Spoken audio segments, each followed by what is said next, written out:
Tonight on Bridge City News, the Alberta spring election is just around the corner. BCN took to the streets today asking Lethbridge residents who they're voting for. It was a big hockey weekend in Lethbridge, with both hometown hockey and the U Sports Men's Championships taking place. And another terrorist attack took place, but this one was in Holland, with 3 people losing their lives. We have the details.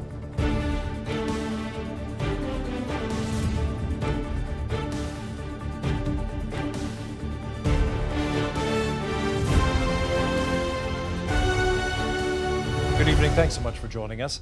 Albertans are going to the polls at the end of May. Premier Rachel Notley is looking at dropping the red during her throne speech today. That means you'll be seeing candidates far and wide, door knocking and in campaign mode. As for the biggest promises from the NDP and UCP, well, the NDP say if they're elected, there'll be no sales tax, payroll tax, or healthcare premiums. The UCP say they will scrap the carbon tax and explore private delivery options for Alberta's healthcare system. So we hit the streets of Lethbridge and asked the question, if the election was held today, who would you vote for? Maria Fitzpatrick here in Lethbridge, and Rachel Notley as far as the government goes. Conservative, because they seem to have Canada's back right now. Jason Kenney, because I believe in his platform, and I think he's better for the province.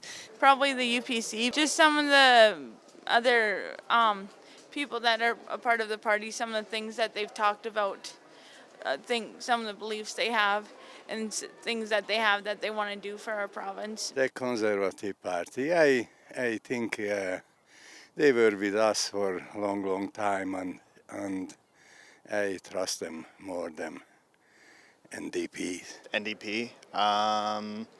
I don't really think the Liberals have a chance, and I like the NDP's policies more than I like the Conservatives.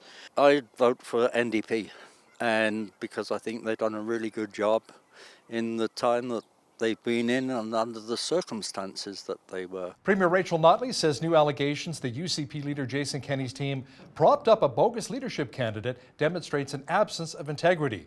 Emails between Kenney, staffer Matt Wolf, and candidate Jeff Callaway show Wolf giving policy advice on attacking Kenney's main rival, Brian Jean. I think it demonstrates a profound absence of integrity. And when you are seeking to lead a province as great as ours, I think that the people who you are asking to vote for you should be able to believe that when you say something, you are telling the truth. One email discussed when Callaway should drop out of the race. Wolf says in an email to the UCP caucus that he shared policy and research ideas with a campaign of Jeff Callaway, but Callaway was his own boss. Our country's top bureaucrat is retiring as clerk of the Privy Council. Michael Wernick said in a statement there is no path for a relationship of mutual trust if the Conservatives or NDP form the next government. Former Justice Minister Jody Wilson-Raybould accused Wernick of pressuring her to help Quebec-based engineering giant SNC-Lavalin avoid a criminal prosecution. Wernick made 2 highly combative appearances recently before the Commons Justice Committee. Prime Minister Justin Trudeau named the Deputy Minister of Foreign Affairs, Ian Shugart, as Wernick's replacement. Also today, Prime Minister Justin Trudeau appointed Joyce Murray as Treasury Board President. She fills the vacancy left by the resignation of Jane Philpott.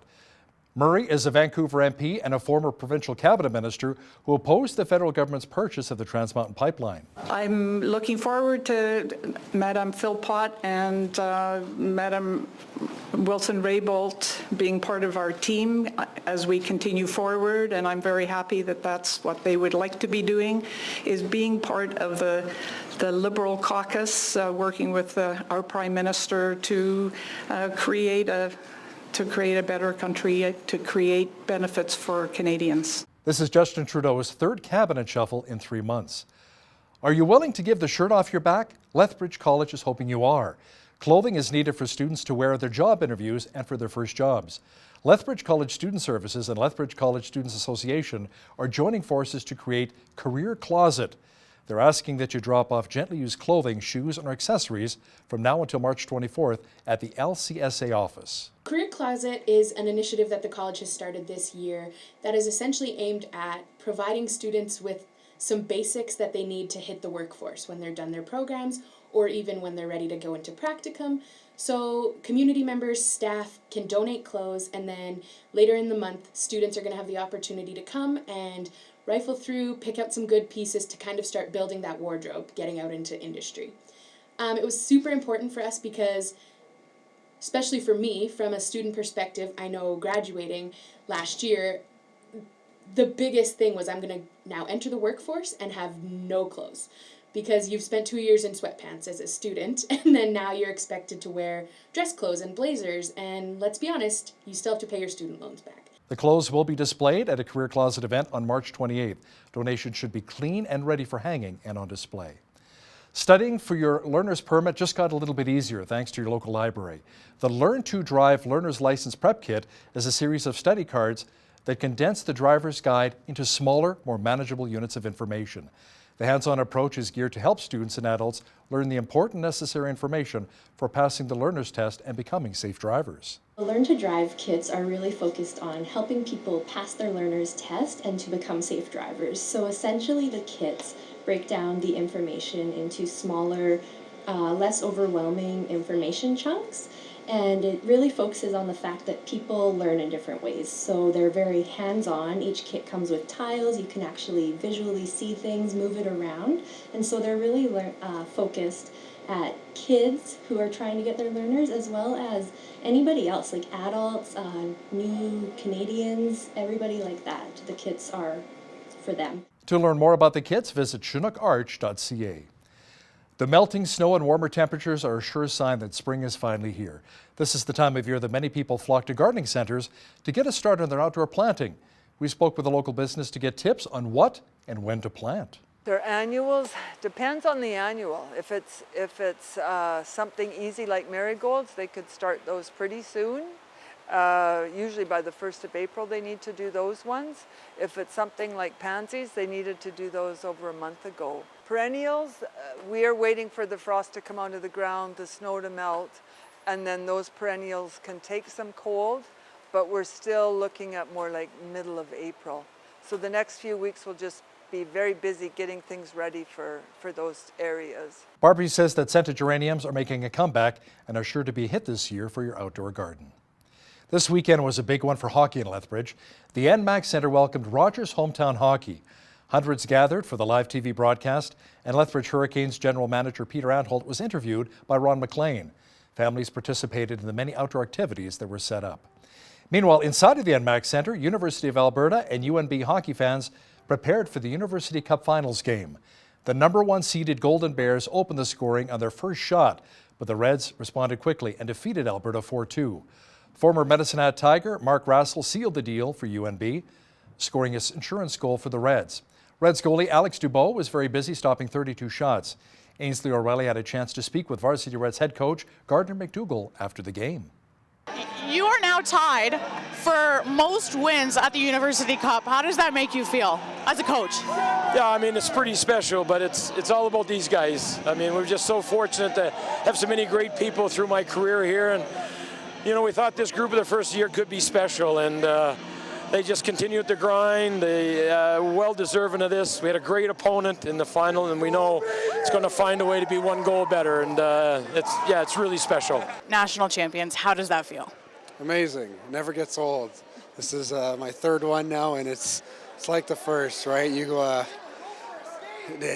mean, words can't describe, right? You get together with a bunch of guys, and you know, you have an ultimate goal at the end of the year, and it's just, you know, undescribable. National champions. What's next for you? Who knows? We'll see. Congratulations. Thank you very much. The hometown arena for a Humboldt Broncos player who died in last year's tragic bus crash has been renamed in his honor. The Allena District Communiplex is now known as the Logan Schatz Memorial Arena. Logan's father, Kelly Schatz, said the rink is where his son started playing and is where he ends his playing. The arena's handcrafted signs were made by Brian Hintz, who was one of the Schatz teachers at Humboldt Collegiate Institute. A call is going out for torchbearers for the 2019 Western Canada Summer Games in Swift Current, Saskatchewan. Now, organizers say you don't have to be a resident of Swift Current to be nominated, although they encourage people from southwestern Saskatchewan to apply because of their connection to the city. Games co-chair Mark Benesh says they are looking for nominees who have excelled in their communities athletically or culturally. Nominations will be accepted until the end of this month. The Western Canada Summer Games take place in August. Alberta has developed new guidelines for the scattering of cremated ashes.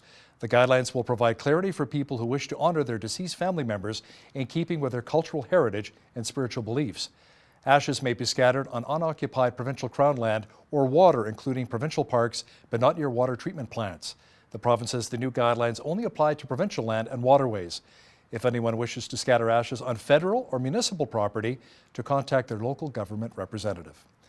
Police are crediting an off-duty police officer from Calgary for finding the Edmonton boy who is the subject of an Amber Alert. The alert for 8-year-old Noah was issued late Friday after police believed he was abducted from school by his mom and was believed to be in danger. Police say the Calgary officer saw the pair early yesterday thanks to the Amber Alert, and that the RCMP from Okotoks took the woman into custody. Noah was safe, and his 31-year-old mother, Brianne Hajalti, now faces a charge of child abduction. The meltdown is on in southwestern Alberta as the mercury climbs. Meanwhile, south of the border, flooding has reached record levels at 17 locations in Nebraska. The state's emergency management agency says more record crests are expected in various rivers by Tuesday. Yeah, like no control. I mean, you can't, you're stuck. I mean, you don't dare get in it. You could tell, I mean, it sounded like just a rushing, I mean, even inside my apartment here, I could just hear the water rushing. This is a very challenging time for farmers and ranchers across the state. We have snow, heavy snows in parts of the state with a lot of wind, and so as particularly affected cow-calf producers and, well, really any livestock that's outdoors. Police in the Dutch city of Utrecht have captured the suspect in a shooting on a tram earlier today that left 3 people dead and 5 wounded. Authorities say they are considering calling it a terrorist attack. Police, including heavily armed officers, flooded the area after the shooting and arrested 37-year-old Turkish national Gökmen Tanis. The attack comes 3 days after 50 people were killed at 2 mosques in Christchurch, New Zealand during Friday prayers. New Zealand Police Commissioner Mike Bush says the gunman who killed 50 people and wounded others at the 2 mosques acted alone, but he may have had support. The country's Prime Minister is calling for stricter gun laws. The next point I want to make is to be quite definitive. We've spoken about this before, but I want to definitely state that we believe that there was only one attacker responsible for this horrendous event. There were 2 scenes, as you know, and again I would like to state that we believe absolutely there was only one attacker responsible for this. That doesn't mean there weren't possibly other people in support, and that continues to form a very, very important part of our investigation.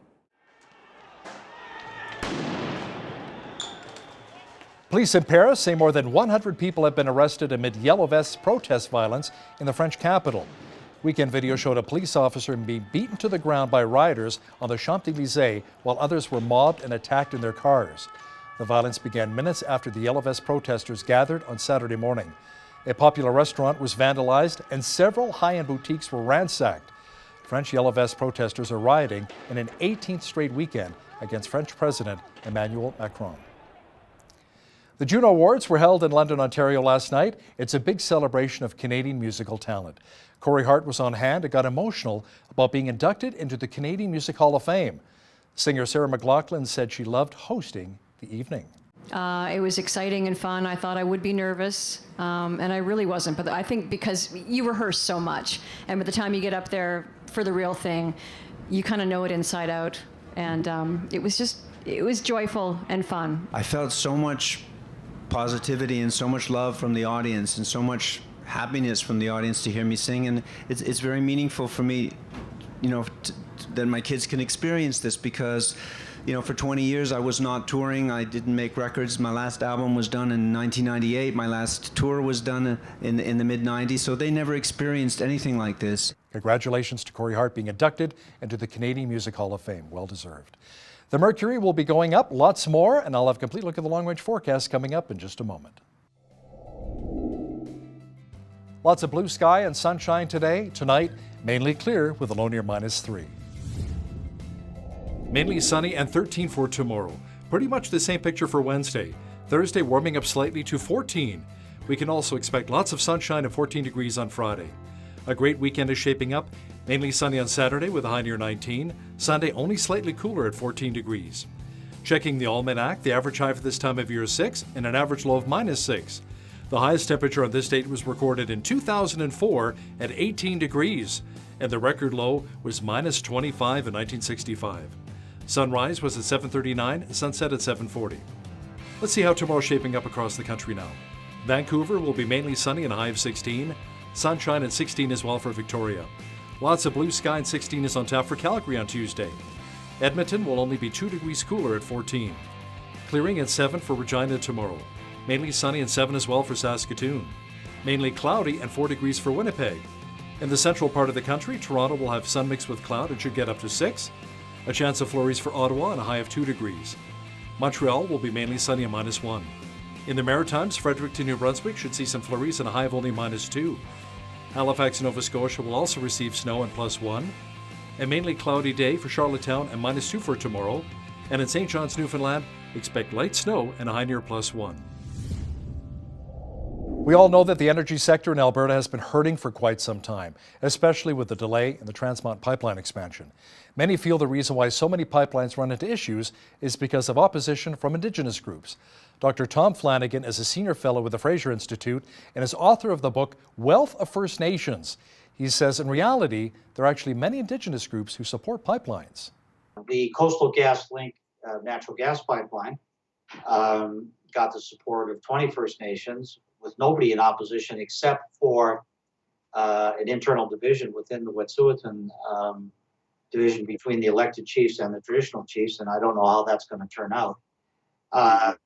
Northern Gateway, we don't have a public listing, but it was pretty clear that there were dozens of First Nations that wanted Northern Gateway to go ahead too. Catch the full interview with Dr. Tom Flanagan and BCN's Paul Arthur discussing the wealth of First Nations coming up after business news. Lyft officially kicked off the roadshow for its initial offering. 30 million shares were expected to sell between $62 and $68 a share. That would raise more than $2 billion for the San Francisco ride-hailing company. It would eventually be valued between $20 and $25 billion. Lyft and Uber have raced to be first with an IPO, and Lyft's rival is expected to offer shares in the coming weeks. U.S. President Donald Trump is putting more pressure on General Motors as he's calling for the company to reopen an Ohio manufacturing plant. Trump tweeted GM should close a plant in China or Mexico and bring jobs home. He took to social media and said officials should start talks with the United Auto Workers so that the Lordstown plant could be reopened or sold. GM's plant in Oshawa, Ontario is scheduled to be closed by the end of the year. European Union foreign ministers are urging Prime Minister Theresa May to make clear Britain's position on leaving the bloc. Europeans are weighing in on whether to approve an extension to the Brexit process. Ahead of a Brexit-focused summit of EU leaders this week, the ministers asked May to clearly set out what she wants from her European partners. The Brexit date is set for 2 weeks away. Now here's a look at today's markets.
Recapping one of our top stories this hour, Prime Minister Justin Trudeau appointed Joyce Murray as Treasury Board President. The Vancouver MP, who is against the Trans Mountain pipeline expansion, fills the vacancy left by the resignation of Jane Philpott. Not all Indigenous groups are against building pipelines. Up next, BCN's Paul Arthur chats with Dr. Tom Flanagan, author of the book The Wealth of First Nations, about which groups support our energy industry. That interview is coming up next. But first, here's a look at what's happening in and around your community.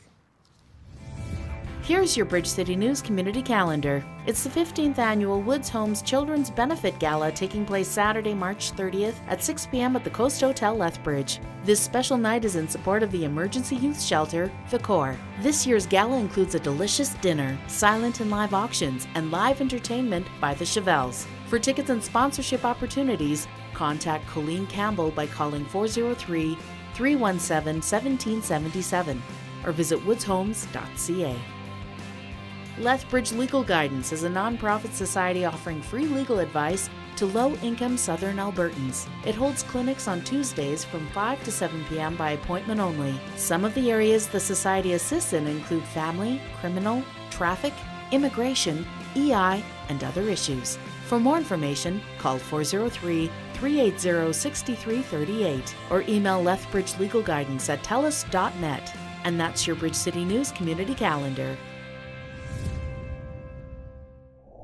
Achieving a higher standard of living for First Nations peoples is a priority for Canadian politicians, and promises to this effect are made every election cycle. But the solutions don't seem to be coming that quickly. Our guest today may have some light to shed on this. I'm joined via Skype by Dr. Tom Flanagan. He's a senior fellow at the Fraser Institute and also the author of a book called The Wealth of First Nations. Good to have you with us, Dr. Flanagan. Can you give us a brief snapshot, first off, what your book is all about? Yeah, what I tried to do was to analyze evidence about the level of prosperity that different First Nations achieve. You know, we have more than 600 of them, so we have quite a range of outcomes there to look at. So I tried to find, using normal statistical methods, what factors are positively associated with higher levels of prosperity. So it's supposed to be an evidence-based approach to this issue of well-being or standard of living, try and find out what seems to promote better outcomes. So what's working, what's not working.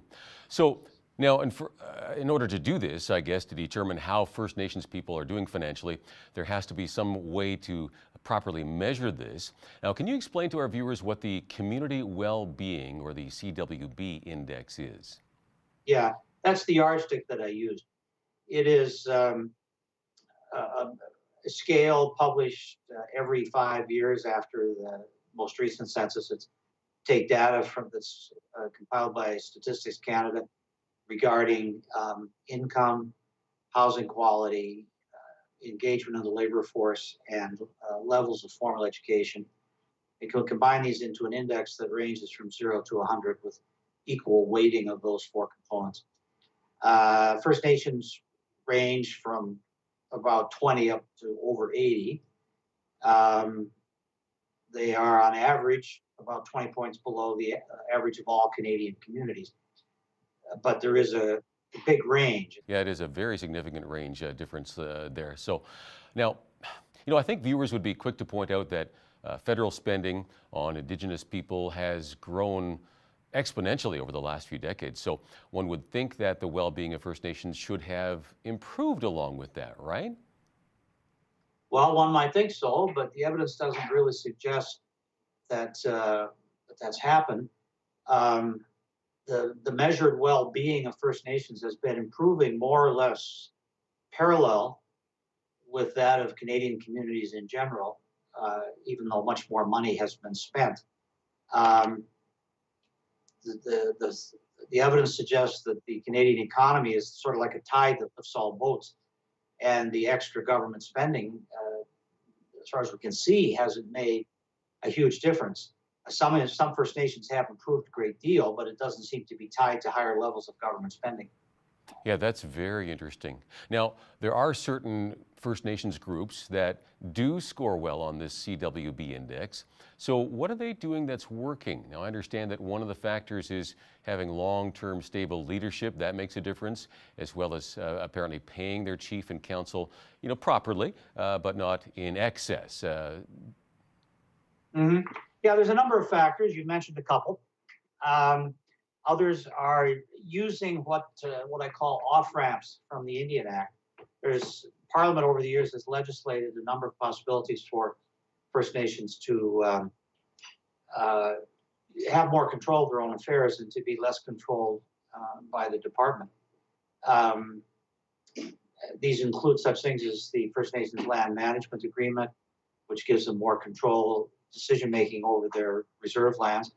The most extreme form would be self-government, which a few have done. There's the ability to create property tax on leaseholds on reserve, which generates income for the band. So those are some of the possibilities. Generally speaking, the First Nations that make use of these off-ramps are doing better, mainly because what they lead to is more, when the jargon is called own source revenue, revenue that the First Nation generates for itself by engaging in business, whether that means leasing of their land for residential housing or shopping centers, or it could be exploitation of natural resources. It could be the entertainment and hospitality industries like casinos, hotels, golf courses, marinas, things like that. There's a lot of different possibilities depending on what makes sense in your location. But it's the First Nations that are using those opportunities that are measurably doing better. Yeah, I mean, it's going to be different, of course, depending on your location, right? So tourism in some locations that are remote, may not work that well. You mentioned collecting, again, self-government, so collecting their own taxes and managing their own lands, that was a factor there as well. What difference would it make to collect their own taxes? Is that separate taxes, you mean, on leasing things, or? Normally it's on leaseholds. This can be either the band leasing out community land, like for a shopping center project, and then collecting property tax as you would pay property tax in Calgary Lethbridge if you were using property for commercial purposes, or on residential developments. Some of these projects are based on individually controlled land on reserves, so-called certificates of possession, which are not common in Alberta, but are much more common in British Columbia. So there's different legal substructure, but the basic idea is that people using land would pay tax on it just as you would if you were in an outside Canadian community. And that gives some useful revenue to the band. Probably the best example of achieving prosperity that way is the West Bank First Nation, which has gone in for land development in the Kelowna market on a big scale. And they're collecting large amounts of property tax and other kinds of development fees and service charges and so forth from about 10,000 people who are now living on the reserve through leaseholds. And that has given them an elevated level of prosperity. So that's an extreme example of that approach. Yeah. Well, that's great to see. Another type of approach, quite different, would be the Fort McKay First Nation in northern Alberta, which their leasing of land is only a minor factor, but what they've done is to create companies which sell services in the oil sands. Started with janitorial services, but expanded to workforce lodging and well site maintenance and haulage and cartage and earth moving and things like that. And they've become very prosperous. Their index of well-being is Canadian average, and yet they've never produced a drop of oil. They've done it all by selling services. So there's different possibilities. Yeah, it's fascinating because that's a whole other area with natural resources, right? Some are sitting on some natural resources, so that would make sense. You're going to benefit from that. But in this case, you're saying just being close to it and providing services. It's a great way to make it work for you. But there seems to be almost a tale of two tales here going on here at the same time. Some Indigenous groups seem to be the ones protesting oil development and so forth. And others are saying, hey, it's here, let's make the most of it. So there's quite a difference, I would imagine, economically in those two approaches. Yeah, there is a division within the Native community, and that shows up most strikingly with respect to pipeline proposals in British Columbia. Trans Mountain Pipeline, Northern Gateway, or the Coastal GasLink Pipeway that will feed the liquefaction plant at Kitimat. Majority of First Nations want to take advantage of these. They get substantial benefits when they sign on, but there are a minority who are opposed. Now, ironically, some of the strongest opposition comes from coastal First Nations who have other opportunities. They don't really need the pipeline. There's a couple in Vancouver, for example, that are very opposed to the Trans Mountain Pipeline, but they've got real estate development opportunities that are going to make them wealthy anyway. Whereas there are dozens of small, rather poor inland First Nations for whom the pipeline is probably the best chance. You know, the pipeline could become a lifeline, but they're being blocked at the moment by a combination of environmentalists and a few First Nations who perhaps don't need that particular source of revenue because they have other opportunities. I mean, this is one of the main findings in the book was, in addition to what First Nations can do for themselves, it does make a difference where you are. First Nations that are in metropolitan areas like Vancouver have, you know, economic opportunities that you don't have if you're out in the middle of the Canadian Shield somewhere. Now, that's not the narrative you typically hear on mainstream media. We tend to hear a lot about the protests and so forth, but from your experience, from your research, you're actually saying it is a majority of First Nations peoples who would support natural resource development? Well, I mean, let's look at some evidence. The Trans Mountain Pipeline signed up 43. They're not technically all First Nations. It includes a couple of Métis communities and so forth, but let's refer to them as 43 Indigenous communities to support the pipeline.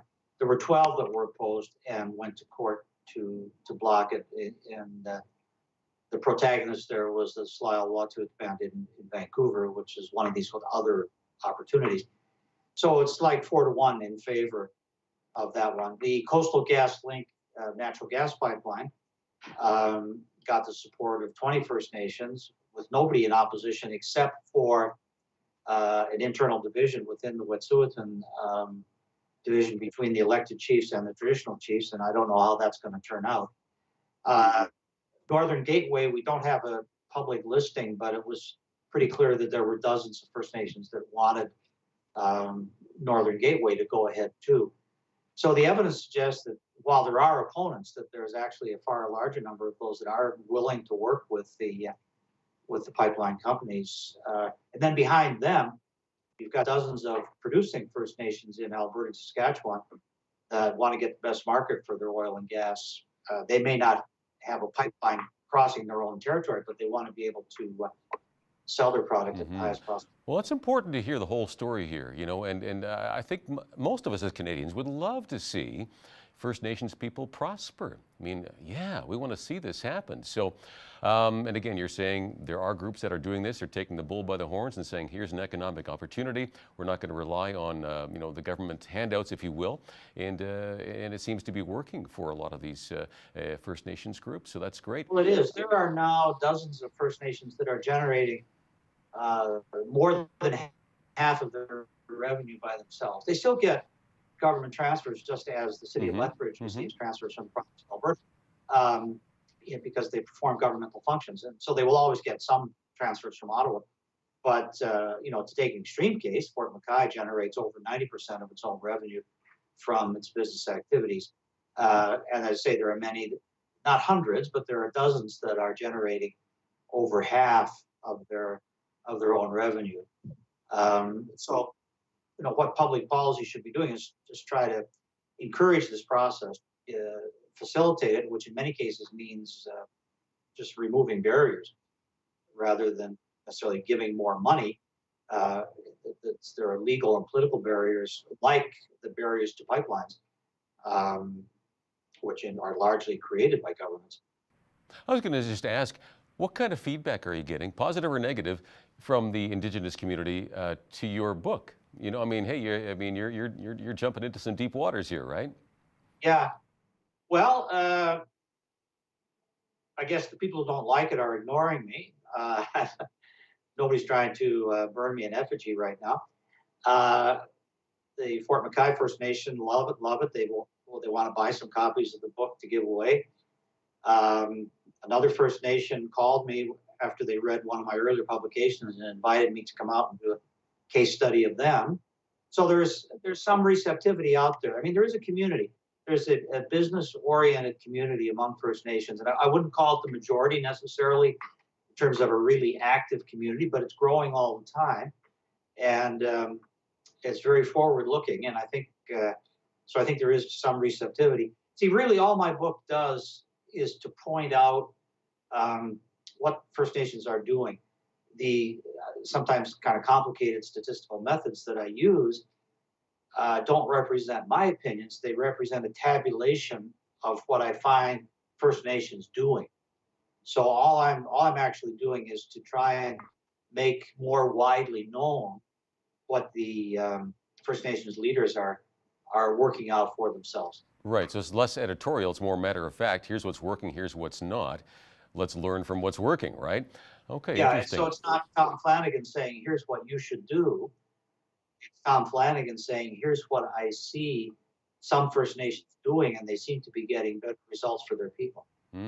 Now, you make an interesting statement that some may disagree with. I mean, you say attempts to rectify the past do not produce higher living standards in the present or the future. Do you want to unpack that a little bit? Yeah, I looked at a couple of chapters in the book that I look at things like this. A lot of our policy today under the heading of reconciliation amounts to trying to pay reparations for the past.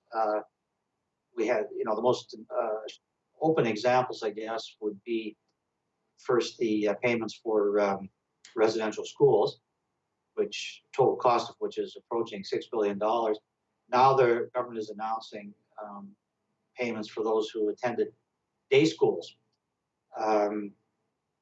So really what we're saying is that any First Nations children who ever went to school deserved to be paid. Whether it was, we heard how bad residential schools were, but now it's being claimed that the day schools were equally bad. All this money is paid to individuals, and maybe some are able to use it to buy some consumer goods, but it's not going to show up in long-term prosperity.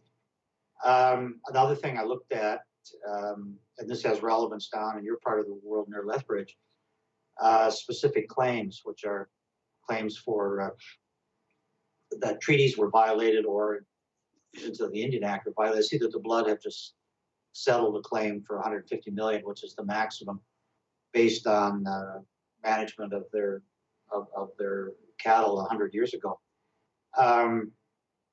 Maybe there's a historical justification for paying the money, but when I statistically analyzed how communities are doing that have received these settlements versus communities that haven't received them, I found no difference.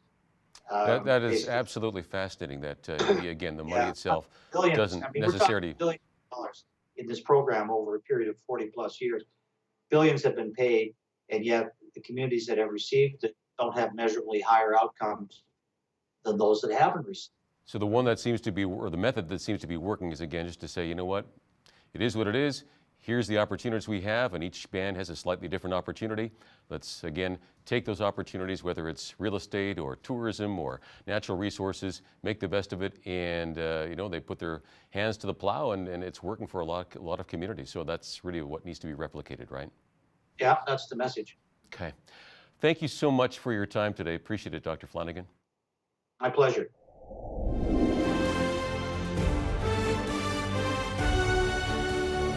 Many of Canada's restaurants have struggled in the economic downturn, and they've been impacted by minimum wage hikes as well. What's going to turn things around? Joining me now is the Vice President of Restaurants Canada, Mark von Schelwitz, joining me via Skype from Vancouver. Welcome to Bridge City News, Mark. My pleasure to be here, Hal. Now, first of all, what is Restaurants Canada all about? Share a bit with our viewers. Certainly. Well, Restaurant Canada is, a growing community of more than 30,000 food service businesses, restaurants, bars, caterers, institutions, and suppliers. And we connect our members from coast to coast through valuable services like research and advocacy. And, we want to contribute to strong restaurateurs in every community across Canada. So how much of a hit has the restaurant industry taken since the recession kicked in? And let's talk jobs lost at businesses which have closed their doors. Yeah, it's not been easy over the last couple of years. And even today, the cumulative effect of all these cost increases and a poor economy has really, cost the industry a lot of jobs, a lot of businesses. In fact, I'm sure many of your viewers are aware of a restaurant in their neighborhood that has either closed or is not going ahead with expansion or renovation plans because it has really been a perfect storm of sales drops and cost increases. And with an election to be called soon, we launched this Restaurant Realities campaign to sort of shed light on some of the challenges that our restaurateurs are facing and offer some policy solutions to all the parties that we'll be working with after the next election to hopefully improve things in the restaurant industry so we can create jobs and that we can contribute to thriving communities throughout Alberta. Now, you say NDP policies here in Alberta are making it harder for restaurants owners to survive, and is the minimum wage hike the main culprit? Oh, there's many issues. I mean, the minimum wage probably is one of the biggest culprits out there, certainly as far as the starting levels are concerned, but there's a whole myriad of other issues as well. There's the carbon tax, there's the new statutory holiday pay rules, there's increased municipal tax rates that have been going up. So it has been a bit of a perfect storm of cost increases from actually all levels of government. And of course, that's led to more than 10,000 jobs being lost in our industry. Our average sales are down by 9%, and there's fewer people working per shift in the restaurants as well, as that's gone down from about 13 per store to about 11.7, which you expand that to 150,000 employees. It makes a big difference as far as how many people are being employed in the industry and how successful the industry is. So what are the options available for the restaurant owner? Is it basically lay off staff or reduce their hours, or maybe pass the cost of increases onto consumers with higher price menus? Well, yes, in the restaurant industry, most of your costs are fixed. You can't do anything about your lease rates. You can't do anything about your food cost or your liquor cost. So the only options that restaurateurs really have is actually raise menu prices. And that's very difficult to do in a very, very competitive industry like ours. And especially when Alberta's already pulling back on their spending. So that's a real problem. And then, of course, you've got the situation of, labor. That's the one thing that you can try and do more with less. But of course, that's difficult on the owner operator because he's working 75 hours a week, no breaks. They had to cancel cleaning service. So guess who's doing all the cleaning? You've got fewer staff on the floor just because there isn't the business to justify more. And of course, there are some policy solutions that we're recommending that are really going to help, I think, re-stimulate the economy, re-stimulate our industry, and help us grow jobs and lead to economic renewal, because it truly has been an exceptionally difficult downturn in Alberta's restaurant industry over the last few years. And like I said, that perfect storm of cost increases and poor sales have really been a struggle. So Mark, it'll likely be a difficult sell for any government to actually roll back minimum wage. Your recommendation is for a wage hike and the ability to pay youth and liquor servers less than minimum wage. Now, NDP Labour Minister Christina Gray has labeled this as being anti-worker. Can you explain how this will actually help both businesses and employees? Certainly. Well, first of all, I think the whole thing has been mischaracterized as anti-worker, and also our policy recommendations have also been misrepresented. We're not asking for people to roll back their current wages. We're talking about the future and how minimum wage is the future. And there's a few very detailed recommendations. One is freeze minimum wage at its current level until other provinces reach Alberta's $15 minimum wage, and then re-implement an indexation formula like we had in Alberta before, which ties minimum wage to average weekly wage, to inflation. And, those increases are between 3% and 5% a year. So that helps make sure our employees keep up with the cost of living. But what we've got now with this, a 50% increase over 4 years, 63% for liquor server, is just not sustainable. So on minimum wage, I think it's really important that we actually have that youth wage out there, because in Alberta right now, we also have a youth unemployment crisis. The work participation rate of youth in the province is at historic lows. And, as the number one job creator for youth, that really impacts our industry as well. We just can't afford to hire those young people in there. This would provide a training incentive, which, by the way, a lot of unions do as well, training incentives in there so that employers are incentivized to create those first-time jobs. And that's their first career, ladder, first step on the career ladder. And as a result of that, they move up into higher positions within our industry or in other industries. And, they're really important, I think, to get those first job opportunities. And when it comes to the liquor server wage, this is something that just doesn't make sense for a lot of our members.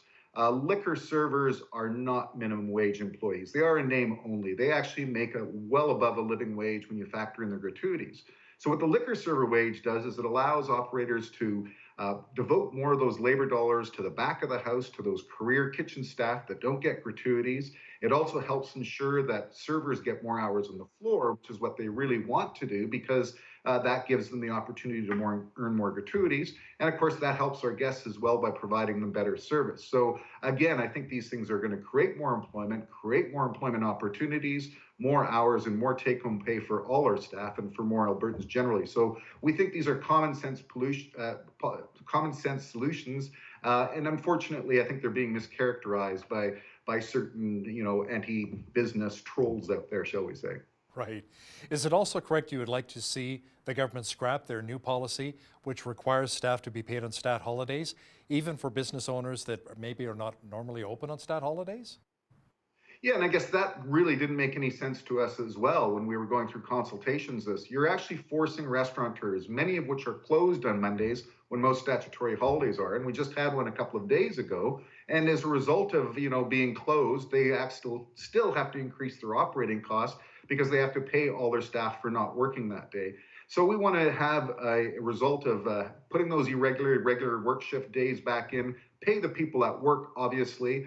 But right now we're forced into a situation in Alberta where most of our operators are forced into a situation. It's very much a lose-lose situation. If they open their doors, they lose money because the extra income that you get compared to the huge extra labor cost makes them lose money. And if they're closed as well, they lose money that day. So on statutory holidays, most of our members are in a lose-lose situation. And certainly we need to see that rule changed again to recognize the realities of the restaurant industry. It's not a 9-to-5 business where we've got a lot of part-time staff. Some only work a few shifts when they can around school hours and everything like that. So that's certainly something that we'd love to see changed in the next government after the election.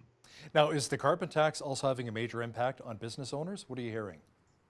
Yeah, we've been saying this in our pre-budget submissions for the last few years that, geez, you're talking about carbon tax rebates. If there's any industry that deserves a carbon tax rebate, it's the restaurant industry. You got to remember that natural gas is a key fuel that we need to actually cook and preserve the food for our guests. And more than half of our operating costs when it comes to utilities are on those natural gas costs. We can invest in energy saving equipment, which we do, but it's also really important, and there's only so much you can curtail your carbon usage on natural gas when it's really important to keep the food safe for our guests. I understand that the average Canadian restaurant only has a very slim profit margin of 4.2%. So where should that margin be in order for business owners to really succeed? Yeah, and it's a really highly competitive, low margin, labor intensive industry, and as a result, the margins are very, very slim, and competition keeps that margin from from getting bigger, as it were. We'd ideally love to see a 10% sort of pre-tax profit margin. That gives you a little bit of a cushion, and you've got to remember if the average business is only doing $500,000 in sales, that's not a lot of money to the actual owner who's taking all the risk and working 75 hours a week in many cases. And, as you can see in our restaurantrealities.ca videos, a lot of our chef owners are saying, geez, I'm working 75 hours a week and there's no pie left over for me. So what's the point of continuing? So certainly the carbon tax is another issue that we want to see addressed in policy changes after the next election. Nice pun too, by the way, with the pie. I kind of like that. And I'm hungry. Thank you for that. Now, are insurance costs also going up when it comes to restaurants? It seems that someone is always suing for anything from drinks being too hot to finding E. coli in salads. Yeah, no question. You've got all your other operating costs besides the government mandated operating cost increase, which are just normal in the business cycle, insurance being one of them. And of course, we have to be careful as well as far as our duty of care now that cannabis is in the equation as well. That puts an extra level of duty of care onto our small business owners and their staff to make sure that we look out for that as well. So insurance costs go up, but your utilities are going up, and with the carbon tax, your delivery costs are going up. So, in that sort of environment, it's really tough for restaurateurs to survive right now. UCP leader Jason Kenney says he would loosen public consumption rules so that people could actually drink on the streets, let's say during festivals, for example. Now, is that something that would really be helpful for business owners? I think that's just one example of the need for a comprehensive liquor policy review. There's a whole patchwork of regulations some of them going back decades that haven't really been updated. And we have to actually take all of those regulations and modernize them so that they really properly reflect the current liquor model. For example, one simple thing, it's currently legal to actually put flavoring in your vodka in Alberta because it's adulterating your liquor. So, that's something that's been on the books for a while. And give AGLC credit, the government liquor and gaming organization. They're trying to update those things on a piecemeal basis, but they wanted to actually do a more comprehensive review, and unfortunately that was canceled in 2015. Now, Kenny's also proposed returning surpluses in the Workers' Compensation Board Accident Fund back to the employers. Would that help as well? No question. And you've got to remember that workers' compensation is actually an insurance system. It's not something that was meant to be a social program to help workers. And if you're paying too much in your premiums for any insurance thing, obviously, if you're overpaying in premiums, you should get a rebate back on those premiums. As long as the accident fund is fully funded, which it is, and all the other factors are in place, then if you're paying too much like anybody else, it would be great to have a rebate back on those overpayments. The other big issue we have with WCB, though, as well, is how employers have to, at the beginning of the year, guesstimate what their credit card gratuities are going to be, and they're included in insurable earnings, where this is the only jurisdiction in the country that does it this way, because this is not income that's the employer's income. This is actually third-party income, and reporting that as wages the way we do is really cumbersome because it forces our guys to guess at what that potential compensation might be on credit card gratuity. So there's a few WCB changes that we'd like to see as well, but certainly giving back rebates is a main thing that would certainly help our members as well. Every little bit helps in a penny business like ours. Now, the restaurant industry is facing a lot of challenges, we know that, including the increase we've seen with food delivery services, people deciding to eat at home. How is that really impacting businesses? Oh, that's a huge trend in the industry right now, Hal. As you know, Skip the Dishes and all these apps are becoming really, really popular. And to counter the sort of lower guest counts of customers coming in the door, many of our members are using those services, but they are costly. I mean, when Skip the Dishes and these things are charging between 20 to 25% of a meal to just for the delivery, it's really a trading dollars in many situations. And I think our members have to be careful as well to know which of their menu items travel well and which don't. So you don't want to put something on a delivery menu that's not going to travel really well. That doesn't do your reputation very well as a restaurateur if the food's not arriving in a very good, ready to eat fashion. So that is certainly a big issue, big trend going on in the industry right now. So, Mark, what could restaurant owners really do to attract more people into their establishments? How creative can they be? Yeah, I think there's lots of creativity happening in the industry right now. Unfortunately, with this perfect storm that's going on now, people are reluctant to do the big investments of big sit-down restaurants. So we're seeing a trend of more and more smaller restaurants. In fact, some of them are just commercial kitchens even that have no sit-down area that are actually dedicated towards that delivery market specifically. So, there's a lot of change going on in the industry right now. And, we'll see how it all turns out. But bottom line, we still serve 2.8 million Albertans every single day. And we want to be able to continue to contribute to thriving communities throughout the province because restaurants are a key place. It's a place where business people are done, where you meet socially. And we want to continue to offer Albertans, meals at reasonable and fair prices. And that's what our Restaurant Realities campaign is all about. And I've hosted a lot of business meetings as well at restaurants too. So, Mark, I see a lot of restaurants are advertising that they source food locally. Is that something that consumers really pay attention to? Go to, let's say, a restaurant here in Lethbridge, and it's Alberta beef, not, say, beef brought in from Texas? Right. Well, absolutely. We do something called a chef survey. We've been doing this annually for several years now. And sourcing food locally and local food products and different machinations that have been a big trend for a number of years. So it shouldn't be any surprise that this is a big issue. That's what consumers are demanding, especially millennials. The unfortunate part is it's easier to say than do because sourcing a lot of local products is sometimes difficult, and we're working on more of those collaborations with local farmers to be able to offer more of those fresh local ingredients and that our guests are very much asking for. Mark von Schelwitz, Vice President of Restaurants Canada, thanks so much for joining me today via Skype from Vancouver. My pleasure, Hal. On behalf of all of us here at BCN, I'm Hal Roberts. God bless, eat well, and have a great